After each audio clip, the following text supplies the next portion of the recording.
கிறிஸ்து இயேசுவில் அன்பான சகோதர சகோதரிகளே, வேதத்தில் படிக்கிறோம் 1 பேதுரு 3:12 கர்த்தருடைய கண்கள் நீதிமான்களுமே நோக்கமாக இருக்கிறது, அவருடைய செவிகள் அவருடைய வேண்டுதலுக்கு செவி சாய்க்கிறது, கவனமாக இருக்கிறது என்று அங்கே பேர் சொல்லுகிறார்.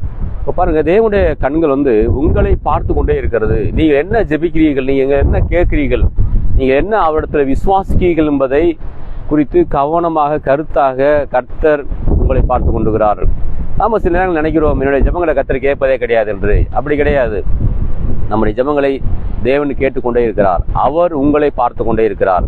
உங்களுடைய வாயில என்ன பேசுகிறீர்கள், நீங்கள் என்ன விசுவாசிக்கிறீர்கள், நீங்கள் எதை சார்ந்திருக்கிறீர்கள், யாரை நம்புகிறீர்கள் என்பதை அவர் பார்த்து கொண்டே இருக்கிறார். கர்த்தருடைய கண்கள் உங்கள் மீது நோக்கமாக இருக்கிறது. நீதிமான்கள் என்றால் யாரு? இயேசுவை சொந்த ஆண்டவராக இரட்சகராக ஏற்றுக்கொண்டு அவரை விசுவாசித்து அவருடைய பிள்ளையாக வாழ்ந்து அவருடைய வார்த்தையை செவி கொடுக்கிற மனிதன் தான் நீதிமான் என்று படிக்கிறோம்.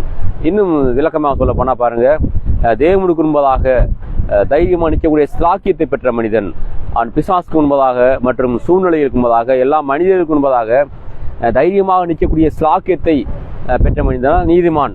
நீதிமானாகிய உங்களுடைய ஜெபங்களை கர்த்தர் கேட்டுக்கொண்டே இருக்கிறார். கர்த்தர் சொல்றாரு பாருங்க, நான் உங்களை பார்த்து கொண்டு இருக்கிறேன் அப்படிங்கிறாரு. வேதத்தில் படிக்கிறோம், தாய் தன் பிள்ளையை மறந்தாலும் நம்மை மறவாத கர்த்தர். அவர் பெற்ற தாய் தன் பிள்ளையை மறக்கலாம், ஆனால் கர்த்தர் உங்களை மறக்கவே கிடையாது. உங்களை அவர் நோக்கி கொண்டே இருக்கிறார், பார்த்து கொண்டே இருக்கிறார். உங்கள் மீது கரிசனை உள்ளவராக இந்த தேவன் இருக்கிறார்.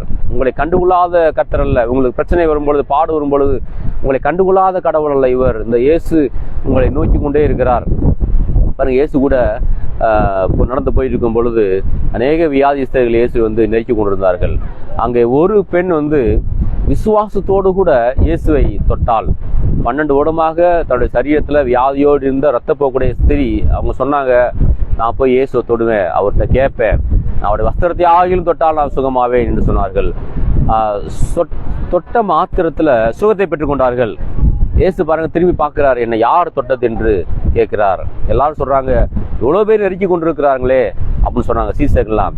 அவர் சொல்றாரு அந்த பெண்ணை பார்த்து, நீ உன்னுடைய விசுவாசம் உன்னை ரட்சித்தது, நீ போ, சமாதானத்தோட போ என்று இயேசு பேசினார். பாருங்க, அந்த பெண்ணுடைய ஜெபத்தை இயேசு அன்றைக்கு கேட்டார். அந்த பெண் என்ன ஜெபித்தாங்க? உள்ளத்திலே ஜெபித்தாங்க.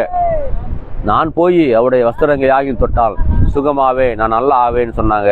அந்த சுகத்தை பெற்றுக்கொண்டார்கள். இன்றைக்கும் இயேசுவிடத்தை விசுவாசத்தோடு வருகிற உங்களை அவர் சுகமாக்க விரும்புகிறார். உங்களுடைய ஜெபங்களுக்கு அவர் பதில் கொடுக்கிறார். உங்களுடைய கண்ணீரை துடைக்கிறார், சூழ்நிலை பார்க்கிறார். கர்த்தர் உங்களை ஆசீர்வதிப்பாராக. ஆமென்.